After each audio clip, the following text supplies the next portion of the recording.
Complete ಆಗಿ ಉಗ್ರರ ನೆಲೆಗಳನ್ನ ಕೇಂದ್ರೀಕರಿಸಿಕೊಂಡು ಭಾರತ ಸೇನೆ ತನ್ನ ಕ್ಷಾತ್ರ ತೇಜಸ್ಸನ್ನ ತೋರಿಸಿದೆ. ತನ್ನ ಕ್ಷಾತ್ರ ಪರಂಪರೆಯನ್ನ ಇವತ್ತಿನ ಏರ್ ಸ್ಟ್ರೈಕ್ ಮೂಲಕ ಕೂಡ ತಿಳಿಸೋ ಕೆಲಸವನ್ನು ಮಾಡಿದೆ. 70 ಉಗ್ರರು ಹತರಾಗಿದ್ದಾರೆ. ಅವ್ರನ್ನೆಲ್ಲ ಡೈರೆಕ್ಟ್ ಆಗಿ ಜನ್ನತಿಗೆ ಕಳಿಸುವಂತಹ ಕೆಲಸ ಆಗಿದೆ, ಪಾರ್ಸಲ್ ಮಾಡಲಾಗಿದೆ. ಪಾಕಿಸ್ತಾನಕ್ಕೆ ಇಂದಿನ ಬೆಳಗು ಹಿಂದೆಂದಿನ ಬೆಳಗಿಗಿಂತ ಭಯಾನಕತೆಯನ್ನು ತರ್ತಾ ಇದೆ. ಭಾರತದ ದಾಳಿಗೆ ಪಾಕಿಸ್ತಾನ ಅಕ್ಷರಶಃ ಪತರಗುಟ್ಟುಬಿಟ್ಟಿದೆ. ಮಧ್ಯರಾತ್ರಿ ಆಗಿರುವಂತಹ ಆಪರೇಷನ್ ಭಾರತದ ಜನ ವೇಟ್ ಮಾಡ್ತಾ ಇದ್ರು, ಪ್ರತೀಕಾರ ಅಂತ. ದಾಳಿ ನಡೆದು 14 ದಿನಗಳಲ್ಲಿ ಪ್ರತೀಕಾರ ಹೇಗಿರುತ್ತೆ ಅನ್ನೋದನ್ನ ತೋರಿಸಲಾಗಿದೆ. ಪಾಕಿಸ್ತಾನದಲ್ಲಿ ಎಮರ್ಜೆನ್ಸಿ ಘೋಷಣೆ ಆಗಿದೆ. ಪಾಕಿಸ್ತಾನದ ಶಾಲಾ ಕಾಲೇಜುಗಳಿಗೆ ರಜೆಯನ್ನ ಕೂಡ ಘೋಷಿಸಿದೆ ಅಲ್ಲಿನ ಸರ್ಕಾರ. ಸೇನೆ ಏನು ಮಾಡುತ್ತೆ ಅಂತ ನೋಡಿ, ಯಾವ ಸ್ವರೂಪದಲ್ಲಾಗಿರುವಂತಹ ದಾಳಿ ಅದು ಅಂತ. ಎಲ್ಲ ಕಡೆ ಡಮ್ ಡಮ್ ಡಮಾರ್ ಅನ್ಸ್ಬಿಟ್ಟಿದೆ ಭಾರತೀಯ ಸೇನೆ. ಆಮೇಲೆ ನಮ್ಗೆ ಆರಂಭಿಕವಾಗಿ ಇನ್ನೊಂದು ಮಾಹಿತಿ ಸಿಗ್ತಾ ಇದೆ. ಅದೇನು ಅಂತ ಹೇಳಿದ್ರೆ, ಡ್ರೋನ್ ಅಟ್ಯಾಕ್ಗಳನ್ನ ಕೂಡ ಭಾರತ ಸೇನೆ ಮಾಡಿತ್ತು ಅಂತ. ಡ್ರೋನ್ ಅಟ್ಯಾಕು ಮಿರಾಜ್ 2000, ಸು-30 ಹಾಗೂ ರಫೇಲ್ ಅನ್ನ ಯೂಸ್ ಮಾಡಿದೆ ಅಂತ. ರಫೇಲ್ನಲ್ಲಿ ಸ್ಕಾಲ್ಪ್ ಅನ್ನುವಂತಹ ಕ್ಷಿಪಣಿಯನ್ನು ಯೂಸ್ ಮಾಡಿದ್ದಾರೆ ಅನ್ನೋದು ಮಾಹಿತಿ. ಸ್ಕಾಲ್ಪ್ ಕ್ಷಿಪಣಿಯ ರೇಂಜ್ ಎಷ್ಟು ಅಂದ್ರೆ 300 ರಿಂದ 400 ಕಿಲೋಮೀಟರ್. ಅಂದ್ರೆ LOCಯಲ್ಲಿ ನಮ್ಮ ಯುದ್ಧ ವಿಮಾನಗಳನ್ನ ಲ್ಯಾಂಡ್ ಮಾಡಿಸಿ ಅಥವಾ ಯುದ್ಧ ವಿಮಾನಗಳನ್ನ ಅಲ್ಲಿ ಹಾರಾಡಿಸಿ ಅಲ್ಲಿನಿಂದ ನಿರ್ದಿಷ್ಟ ಟಾರ್ಗೆಟ್ ಅನ್ನು ಸೆಟ್ ಮಾಡಿದ್ರೆ 300 ರಿಂದ 400 ಕಿಲೋಮೀಟರ್ ಒಳಗೆ ರೇಂಜ್ ಇರುತ್ತೆ, ಅಲ್ಲಿ ಹೋಗಿ ಬಾಂಬಿಂಗ್ ಆಗುತ್ತೆ. ಅದನ್ನ ಮಾಡಿದ್ದಾರೆ ಅನ್ನೋದು ಪ್ರಾಥಮಿಕವಾಗಿ ಮಾಹಿತಿ. ಅಧಿಕೃತತೆ ನಮಗೆ ಸೇನೆಯಿಂದ ಸಿಗಬೇಕು ಅಥವಾ ಈ ಆಪರೇಷನ್ ಬಗ್ಗೆ ರಕ್ಷಣಾ ಸಚಿವಾಲಯದಿಂದ ಮಾಹಿತಿ ಸಿಗಬೇಕು. ಆದರೆ ಇನ್ಪುಟ್ಸ್ ಸಿಗ್ತಾ ಇರೋದು ಇಷ್ಟು: ಸ್ಕಾಲ್ಪ್ ಕ್ಷಿಪಣಿ ಮತ್ತು 3 ರೀತಿಯ ಯುದ್ಧ ವಿಮಾನಗಳ ಬಳಕೆ ಹಾಗೂ ಡ್ರೋನ್ಗಳನ್ನ ಯೂಸ್ ಮಾಡಿದ್ದಾರೆ ಅನ್ನೋದು ಮಾಹಿತಿ. ಉಗ್ರರ ಲಾಂಚ್ ಪ್ಯಾಡ್ ಯಾವ್ದಿತ್ತು, ಕಂಟ್ರೋಲ್ ರೂಮ್ ಯಾವ್ದಿತ್ತು, ಅದೆಲ್ಲವನ್ನ ಕೂಡ ಖಲಾಸ್ ಮಾಡೋ ಕೆಲಸವನ್ನ ಮಾಡಿದ್ದಾರೆ. ಪಾಪಿಗಳ ಸಂಹಾರವನ್ನ ಹಿಂಗೆ ನಾವು ಮಾಡೋದು ಅನ್ನೋದನ್ನ ತೋರಿಸ್ಕೊಟ್ಟಿದ್ದಾರೆ. 2016-19ರಲ್ಲಿ ನಾವು ನೋಡಿದ್ವಿ, ನಿರ್ದಿಷ್ಟ ಅಟ್ಯಾಕ್ ಆಗಿತ್ತಷ್ಟೇ. ಒಂದೇ ಪ್ರದೇಶವನ್ನ ಕೇಂದ್ರೀಕರಿಸಿಕೊಂಡು ಮಾಡಿದ್ರು ಅಟ್ಯಾಕ್ ಅನ್ನ. ತುಂಬಾ ಜನ ಕೇಳಿದ್ರು, ಜನ ಇಲ್ದಿರೋ ಕಡೆ ಕಾಡಲ್ಲೆಲ್ಲೋ ಬಾಂಬ್ ಹಾಕಿ ಬಂದ್ಬಿಟ್ರು ಅಂತ. ನೋ, ಈ ಸಲ ಹಂಗೆ ಕೇಳೋದಕ್ಕೆ ಉಳಿಸೇ ಇಲ್ಲ ಭಾರತೀಯ ಸೇನೆ.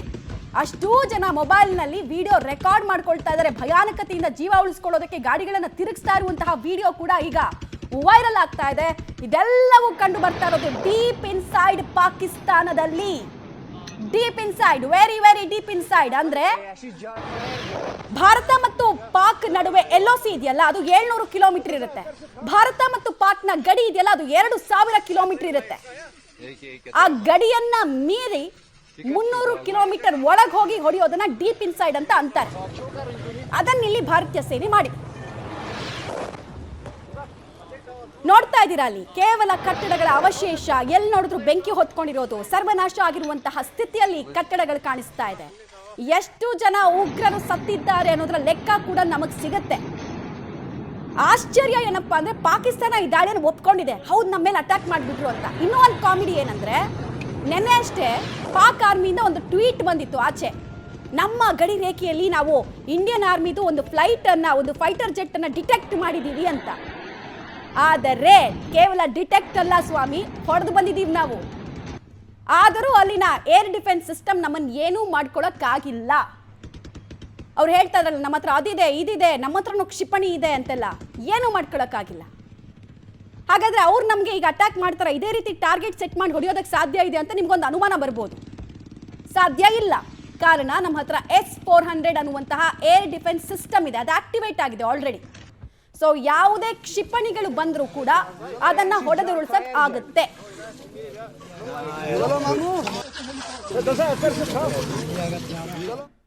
ಡೀಟೇಲ್ಸ್ ಕೊಡ್ತಾರೆ, ನೇರ ಸಂಪರ್ಕದಲ್ಲಿ ಜಾಯಿನ್ ಆಗ್ತಾ ಇದ್ದಾರೆ ಶಬೀರ್. ಇಂದಿನ ಬೆಳಗು ಭಾರತಕ್ಕೆ ಅತ್ಯದ್ಭುತ. ಕಾರಣ ಸತ್ತವರ ಕುಟುಂಬಕ್ಕೆ ಮಾತ್ರ ನ್ಯಾಯ ಒದಗಿಸೋ ಕೆಲಸ ಆಗಿಲ್ಲ. ಭಾರತೀಯರು ವೇಟ್ ಮಾಡ್ತಾ ಇದ್ದಂತಹ ಪ್ರತೀಕಾರದ ದಿನ ಮಿಡ್ ನೈಟ್ ಆಪರೇಷನ್ ಮೂಲಕ ಸಿಕ್ಕಿದೆ. ಸೊ ಮಿಡ್ ನೈಟ್ ಆಪರೇಷನ್ ನ ಸ್ವರೂಪ ಹೇಗಿತ್ತು, ಯಾವ್ಯಾವ ಫೈಟರ್ ಜೆಟ್ ಗಳನ್ನ ಯೂಸ್ ಮಾಡಿದ್ರು, ಎಷ್ಟೋ ತನಕ ಅಟ್ಯಾಕ್ ಆಯ್ತು, ಮತ್ತೆ ಈ 9 ಕಡೆಗಳನ್ನ ಟಾರ್ಗೆಟ್ ಮಾಡೋದ್ರು ಅಂದ್ರೆ ಅದು ಸುಲಭದ ಮಾತಾಗಿರಲಿಲ್ಲ. ಸೊ ಹೆಂಗೆ ಪ್ಲಾನ್ ಆಫ್ ಆಕ್ಷನ್ ಇತ್ತು ಭಾರತೀಯ ಸೇನೆದು ಅಂತ? ಮಮತಾ, ಖಂಡಿತವಾಗ್ಲೂ 140 ಕೋಟಿ ಜನರ ನಿರೀಕ್ಷೆ ಒಂದೇ ಆಗಿತ್ತು. ಪ್ರತೀಕಾರ ಯಾವಾಗ, ಮಿಲಿಟರಿ ಕಾರ್ಯಾಚರಣೆ ಯಾವಾಗ ಅನ್ನುವಂತಹ ಪ್ರಶ್ನೆಗಳು ಸದಾ ಕೇಳಿ ಬರ್ತಾ ಇತ್ತು. ಸೊ ಆ ಎಲ್ಲ ಪ್ರಶ್ನೆಗಳಿಗೆ ಉತ್ತರ ಕೊಡುವಂಥ ಕೆಲಸವನ್ನು ಈಗ ಮೋದಿ ಸರ್ಕಾರ ಮಾಡಿರುವಂಥದ್ದು. ತಡರಾತ್ರಿ 1:44 ನಿರ್ದಿಷ್ಟವಾಗಿ ಈ ಒಂದು ಏರ್ ಸ್ಟ್ರೈಕ್ ಅನ್ನ ಮಾಡಿರುವಂಥದ್ದು. ವಾಯುಸೇನೆ, ಭೂಸೇನೆ ಮತ್ತೆ ನೌಕಾಸೇನೆ 3 ಕಾಂಬಿನೇಷನ್ಗಳನ್ನು ಬಳಸಿಕೊಂಡು ಈ ಬಾರಿಯ ದಾಳಿಯನ್ನ ಮಾಡಿರುವಂಥದ್ದು. ಈ ಹಿಂದಿನ 2 ದಾಳಿಗಳನ್ನು ಗಮನಿಸಿ, ಒಮ್ಮೆ ವಾಯುಸೇನೆ ಮತ್ತೊಮ್ಮೆ ಭೂಸೇನೆ ನಿರ್ದಿಷ್ಟವಾದಂತಹ ದಾಳಿಗಳನ್ನ ಮಾಡಿತ್ತು. ಆದ್ರೆ ಈ ಬಾರಿಯ 3ನೇ ಮಿಷನ್ ನಲ್ಲಿ ಎಲ್ಲಾ ಸೇನೆಗಳನ್ನು ಕೂಡ ಒಳಗೊಳಿಸಬೇಕಂತ ಮಾಡಿರುವಂತದ್ದು. 3 ಸೇನೆಗಳು ಸೇರಿ ಈ ಒಂದು ದಾಳಿಯನ್ನ ಮಾಡಿದೆ ಅನ್ನುವಂತಹ ಮಾಹಿತಿಗಳು ಕೂಡ ಬರ್ತಾ ಇದಾವೆ. ಪಾಕಿಸ್ತಾನದಲ್ಲಿರುವಂತಹ 4 ಮತ್ತೆ POK ಯಲ್ಲಿರುವಂತಹ 5 ಒಟ್ಟು 9 ಸ್ಥಳಗಳನ್ನ ಟಾರ್ಗೆಟ್ ಮಾಡಿ ಈ ಒಂದು ಏರ್ ಸ್ಟ್ರೈಕ್ ಗಳನ್ನ ಮಾಡಿ ಕ್ಷಿಪಣಿಗಳನ್ನ ಉಡಾಯಿಸುವಂತ ಕೆಲಸಗಳಾಗಿರುವಂತದ್ದು. ರಾತ್ರಿ 1:40 ಸುಮಾರಿಗೆ ಈ ದಾಳಿಗಳು ನಡೆದಿರುವಂತದ್ದು.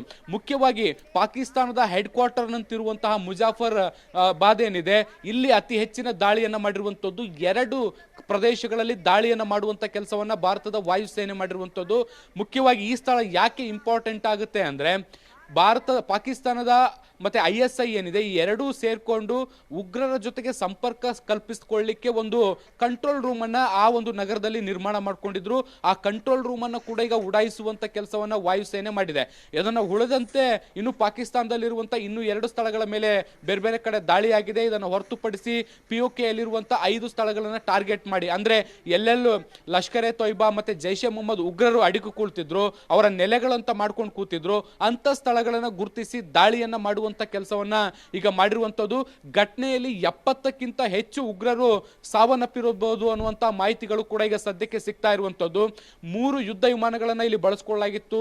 ರಫೇಲ್, ಮಿರಾಜ್ 2000 ಸೇರಿದಂತೆ ಒಟ್ಟು 3 ಯುದ್ಧ ವಿಮಾನಗಳನ್ನ ಅತ್ಯಾಧುನಿಕ ಕ್ಷಿಪಣಿಗಳ ಸಹಿತ ಹಾರಿಸಲಾಗಿತ್ತು. ಈ ಎಲ್ಲಾ ವಿಮಾನಗಳು ಕೂಡ ಈಗ ಭಾರತಕ್ಕೆ ವಾಪಸ್ ಆಗಿರುವಂತದ್ದು. ಯಶಸ್ವಿಯಾಗಿ ದಾಳಿಯನ್ನ ಮಾಡಿದೆ. ಭಾರತ ಸಣ್ಣದೊಂದು ಲಾಸ್ ಕೂಡ ಮಾಡ್ಕೊಳ್ಳದೆ ಪಾಕಿಸ್ತಾನಕ್ಕೆ, ಭಯೋತ್ಪಾದಕರಿಗೆ ಏನು ತಿರುಗೇಟನ್ನು ಕೊಡಬೇಕಾಗಿತ್ತು ಆ ಮೆಸೇಜ್ ಅನ್ನ ಕೊಟ್ಟು ವಾಪಸ್ ಬಂದಿದೆ ಮಮತಾ. ಓಕೆ ಶಬೀರ್, ಹಾಗೆ ಸಂಪರ್ಕದಲ್ಲಿರಿ. ಅಲ್ಲಿನ ಏರ್ ಡಿಫೆನ್ಸ್ ಸಿಸ್ಟಮ್ ಎಷ್ಟು ವೀಕ್ ಇದೆ ಅನ್ನೋದಕ್ಕೆ ಇವತ್ತು ಭಾರತ ಸೇನೆ ಮಾಡಿರುವಂತಹ ದಾಳಿ ಉತ್ತರ